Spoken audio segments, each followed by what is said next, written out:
जगतर नाथ जगन्नाथ महाप्रभुंक केते जे रहस्य गोपनीय तथ्य रही ताहा साधारण मनीष बुझी पारिब नाही। महाप्रभुंकु दर्शन करिबा पई 22टी पहाचकु अतिक्रम करी जिबाकु पड़िथाए। गोटिए परे गोटिए सीढ़ी चढ़िला बेलकु मनीष तार लोभ मोह काम क्रोधकु छाड़ी छाड़ी जाउथाए। 22टी पहाचरे 22टी देवी बा चंडीमाता विराजमान अछंती, किंतु केउ पहाचरे भूल रे भी पाद रखिबे नाही। काहींकि रहिछि एमिति नियम? कौन रहिछि 22 पहाचर करुण कहानी? आसंतु जानिबा संपूर्ण सत्यतार कहानी।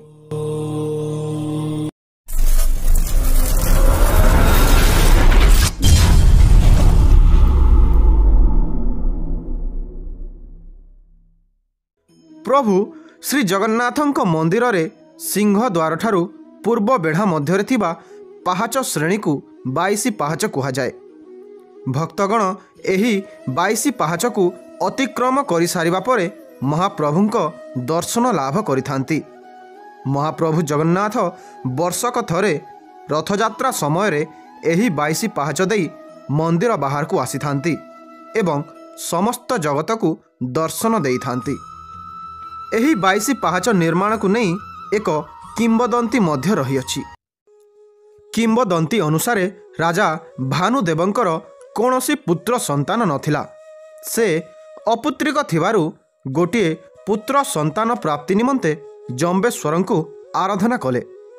जम्बेश्वरंक कृपारु राजा भानुदेवंकु गोटिए पुत्र संतान प्राप्ति हेला, किंतु जातकरु जना पड़िला जे शिशु पुत्रर आयुष केवल 22 वर्ष।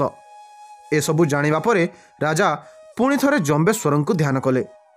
महादेव जम्बेश्वर राजांकु आदेश देले जे श्री मंदिर रे 22टी पहाचर निर्माण करिबु एवं सेही पहाचरे तोर शिशु पुत्रटीकु गड़ाई देबु, जहा फलरे शिशु पुत्रटीर समस्त पापर क्षय घटिब एवं शिशु पुत्रटी दीर्घायु होइजिब। राजा भानुदेव जम्बेश्वरंक परामर्श क्रमे ठीक सही बोली कले। 22 पहाचर निर्माण कले एवं शिशु पुत्रटीकु सेठी गड़ाई देले। फलरे शिशु पुत्रटी दीर्घायु होइथिला। सेही परंपरा आजि मध्य लागि रहिछि। भक्तंक भक्ति ओ विश्वास आजि मध्य निज पुत्र मानंकर दीर्घायुर कामना करी 22 पहाचरे गड़ाई थांती। महाप्रभु श्री जगन्नाथंकु दर्शन करिबा पई 22 पहाचकु अतिक्रम करिबाकु पड़िथाए, कारण गोटिए साधारण जीव 22 प्रकारर पापरु मुक्त हेले जाई प्रभुंक दर्शन पई योग्य। 22 पहाच कहा जाउथिले मध्य वास्तव रे 22 पहाचरे 18 गोटी पहाच रहिछि। भक्त माने कहंती 2टी पहाच आनंद बजार रे अछि एवं जगमोहन रे थिबा 2 पहाचकु मध्य 22 पहाचरे समायन करा जाए। संपूर्ण 22 पहाचटी बौलमाଳ पत्थर रे तैयारी होइथिबा बेले द्वितीय पहाचरे एक कला मुगुनी पत्थर रहिछि, जहाकु जमशिला मध्य कहा जाए। श्री मंदिर को प्रवेश करिबा समय रे सेही जमशिला रे पाद रखिले मनीषर समस्त पापर क्षय घटी थाए। कहा जाए जमराजा सेही द्वितीय पहाच ठारू आगकु जाई पारंती नाही, किंतु फेरिला समय रे भूल रे भी सेही जमशिला रे पाद रखंती नाही। मान्यता अछि जे मंदिर को प्रवेश करिबा समय रे जेमिति जमशिला रे पाद रखिले समस्त पापर क्षय घटी थाए, ठीक सेही भली फेरिला समय रे जमशिला रे पाद रखिले महाप्रभुंक दर्शनरु मिलिथिबा सबुतक पुण्यर मध्य क्षय घटी थाए। सेहिथि पई श्री मंदिररु फेरिबा समय रे केही मध्य जमशिला रे पाद रखंतु नाही। आगकु बढ़िले तृतीय पहाचरे जगी बसिछंती काशी विश्वनाथ। तांकु नहीं मध्य एक सुंदर कथा रहिछि। सेठाकार वृद्ध महिलाटीए जे कि प्रत्येक दिन महाप्रभु जगन्नाथंक पई फूलमाଳ तैयारी करुथिले। दिने तांकु इच्छा हैला जे काशी को जाई विश्वनाथंक दर्शन करिवे, किंतु तांक पाखरे सेतिकी टंका पैसा नथिला। फूल गुंथाली जनक महाप्रभुंक आगरे प्रार्थना कले जे किछि टंकार जोगाड़ होइगले ମୁଁ କାଶୀ ବିଶ୍ୱନାଥଙ୍କୁ ଦର୍ଶନ କରିପାରନ୍ତି। ମହାପ୍ରଭୁ କହିଲେ 22 ପାହାଚର ତୃତୀୟ ପାହାଚରେ ଜଣେ ଜଟାଧାରୀ ବାବା ବସିଛନ୍ତି।